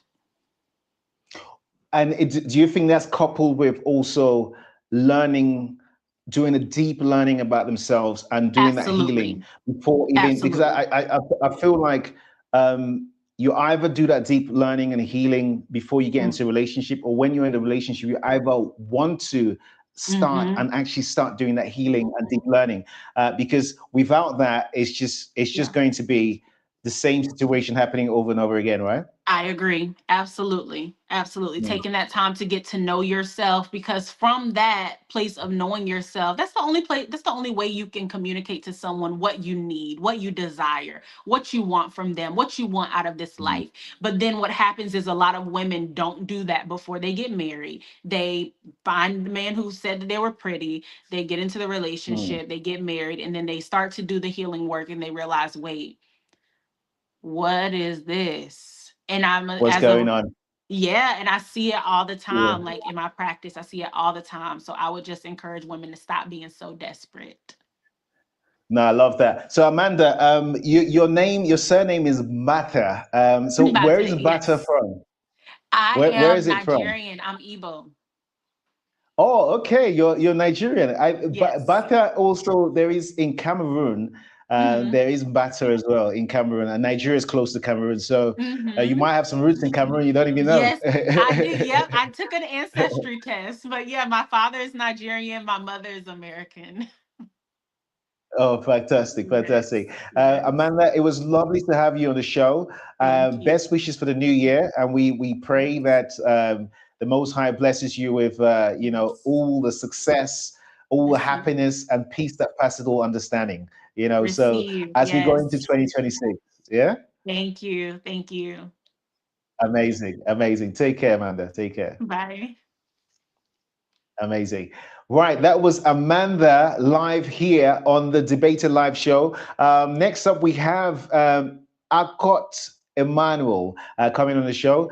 Before we go to Akot, I wanted to see a little bit of a clip as regards to Akot and the things this young man, a young boy, has been doing worldwide. I call him the president, Mr. President himself. Let's go.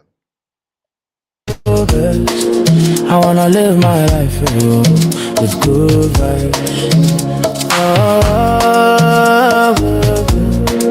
I wanna live my life with good vibes. Today is a new day. So what's your program in the vacation, Mr. President? Yes, I am going to visit some friends like Honorable Oscar Sudi, to see where Raila Odinga was buried. Okay. Because also Raila Odinga was a very good Pan-African. Oh. Yes, and also visit my friend Hamid. You also Hamid in the Seychelles? Yes. Okay. So Honorable Oscar Suda, if I kindly ask, may I see where this Honorable Raila Odinga was buried? Because I used to like that man when he's still alive, but now he's no more. So I must see where he was buried. Okay. Yes. There are very many Pan-Africans, but they are not commonly mentioned. And their message was greatly in songs. Like some of them are Peter Tosh, Lucky Dube, and Bob Marley. Like Lucky Dube once said in his song, that different colors, one people. Exactly. Which is a core fact today. Yeah, that one, it can lead us. Okay. They are also Pan-Africans. I thought that they were just artists, mere artists. No, their message was even greater than the music. Oh, Understand. Thank you for remembering them. Oh, You said you're welcome. Comrade Lucky Dube. Yeah, Comrade Lucky Dube plus Bob Marley and Peter Tosh. Oh, I didn't know about Peter Tosh. You can live, yeah, I wanna earn. No regrets, no more crashing and burn. I will rise to the top, cause oh God bless you. No my God, no my God, no my God, no my God. Oh God bless, oh God bless, oh God bless. No my God, no my God, no my God, no my God. Let me tell you something. I can see something green back. Blessing a blessing. I can see plenty money. I can see testimony. I can see money. Green back, green back, green back. It's green back, it's green back, green back, green back. It's green back, it's green back.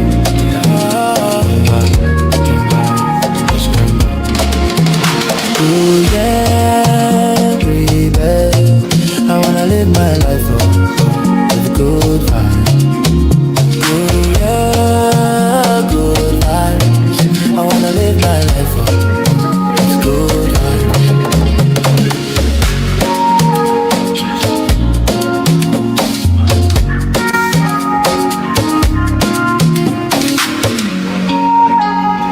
Amen. Put this here. Check this out. Okay. That's right. Ladies and gentlemen, please welcome Akot Emmanuel, aka Mr. President of the show. Akot, how you doing? I'm fine. How are you doing? I'm fine, thank you. Akot, welcome on the show. The first time I heard about you, Akot, was seeing all your videos online, all the advice you're giving, and your love for Africa. And can you tell the people how old you are and how you became so connected to Africa, and how you love Africa so much at your age? I'm Akot Emmanuel, known as Mr. President 009 in Rise the Voice Africa. And I'm 11 years old. Next year, I'm aging 12 years old. How I got to know about Pan-Africanism is through reading books. When I was in primary 5, I began reading The African Nationalism. Yeah, it's a book. It was full of Nkrumah. It was full of those of Patrice Lumumba, a lot of them. So for me, what made me think like I wanted to become a president is that all of these men, they wanted African unity, but they could not make it happen. So for me, I said, if they die without making it happen, why won't I take it forward? Yes. I love that. I love that so much. I was speaking to Malins earlier on, and Malins was talking about, the generation that's coming, and you are the next generation. Do you find out there's a lot of people like you in your country that feel the same? A lot of young people that feel the same, because it's very impressive. I remember when I was 11 years old, I didn't know who Patrice Lumumba. It's unbelievable that you know all the legends. Do you find that your young people in your country are getting to know these people, to know these legends? Like I didn't get you well. May you repeat your question? Do you find that a lot of young people where you're from are now kind of understanding the power of Africa and they're getting to learn about legends? Yeah, it's taught in schools. There are actually books about nationalism, about African nationalism. Many children get to read it, most especially in primary 7. They teach them about Africanism. Yeah, and about the continent also, the continent Africa. Now you're called Mr. President. Do you see yourself becoming a president in the future? If you are, I can see it. I can see it. Yeah, actually, I see myself becoming a leader dedicated to his people, serving his people at great will. Like, I want to promote equality in Africa. Yes, and I I love want that. to develop my country and my people, the people of Africa. I love that. And why do you think a lot of presidents in Africa, some presidents are corrupt? Why do you think they are? Why do I think a lot of presidents are corrupt? Actually, I don't think a lot of presidents are corrupt. Like, it's the way they are ruling. Yeah, they rule, but for me, I don't know anything about a leader's corruption. What I know is, if I am in their place, I can do better for the people. I love that. I love that. You're already a president, Emmanuel. I can see that already. And tell the people about the charities that you guys do. You're involved in a lot of charities. Now you're currently in Seychelles. So tell people about some of the charities that you do. Some of the charities that you do. I think you have a speaker that's on there that's giving some echo. What charity? Oh, like the foundation, like actually yes. in Rise the Voice Africa, it's a program whereby we get different vulnerable children and we take them to school, discover their talents, and use their talents to help them. Like, we have a motto saying every child is a champion. So wow, every child is a champion. Wow. Yeah. So we are fundraising here in Seychelles to help kids. Yeah, in Rise the Voice Africa Foundation. As I said before, I'm 009. It means there are more children who have come before me. The reason why I'm called 009 is because I was the 9th child, and there was 001, 002, 003, 004. And even behind me, we are actually 26 kids. Yeah. Wow.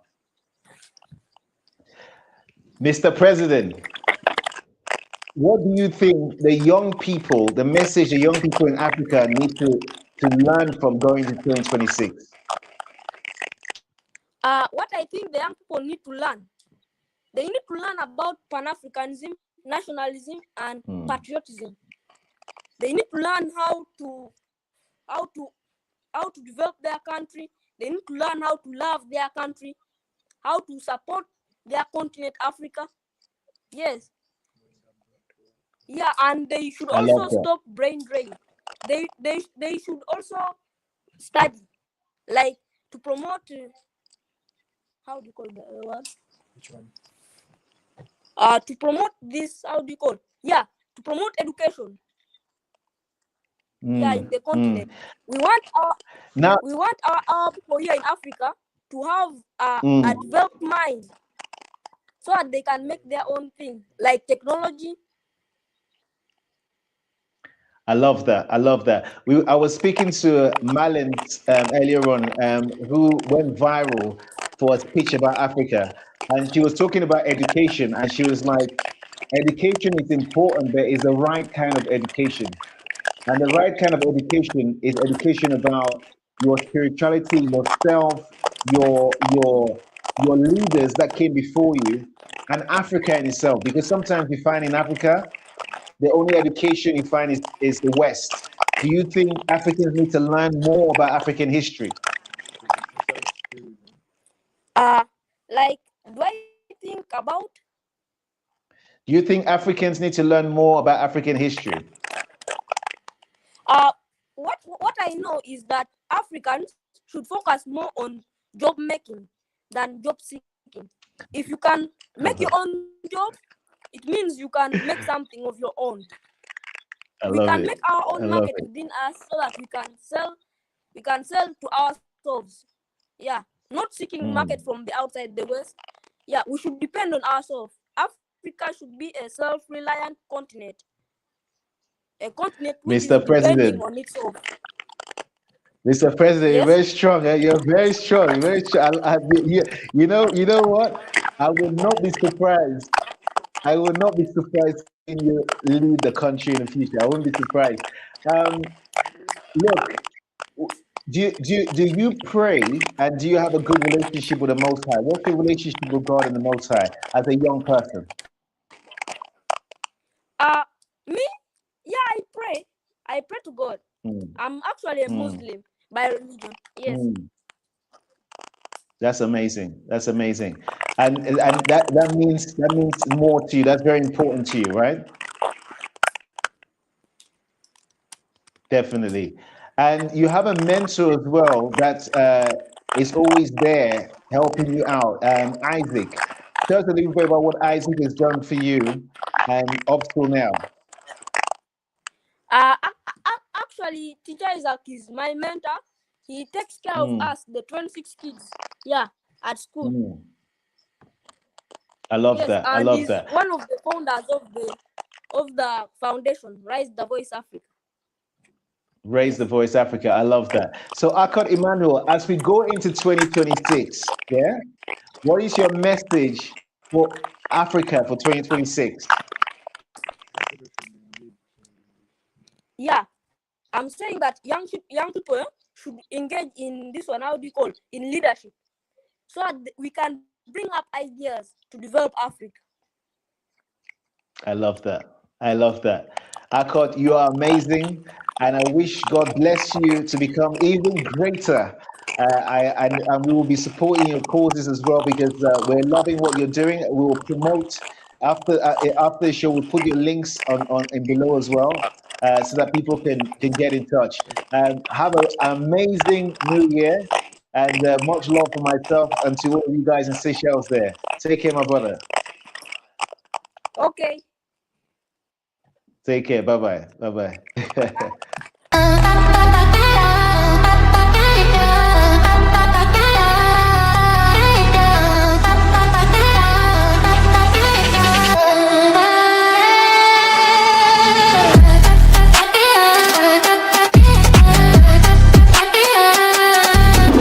You're watching United.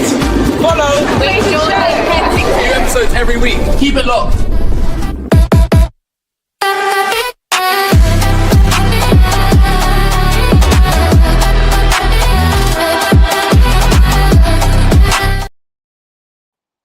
Right. Special thanks to all the guests that came on the show today. What an amazing show it was. I want to give a shout out to Malins. Thank you so much for coming on the show. Absolute facts, loads of inspiring stuff there. And Amanda as well. Amanda Batta, thank you for coming on the show as well. Absolutely an amazing show on there. And the president himself, Enoch Emmanuel. Thank you for being on the show. Absolute gems there. As an 11-year-old going to 12, honestly, I'm so in awe of the young people in Africa. As an 11-year-old talking about what Africa needs to be doing, it's like we need to be creating jobs in Africa. We need to be creating opportunities. We need to be creating intelligence. Look, I'm telling you, when you have all of that in terms of a mix, it's a good place to be. So guys, best wishes, have fun, and I wish you guys an amazing start to 2026. Take care, look after yourselves, each other. Yahweh bless you. Take care, and goodbye, guys. Take care. Let's go.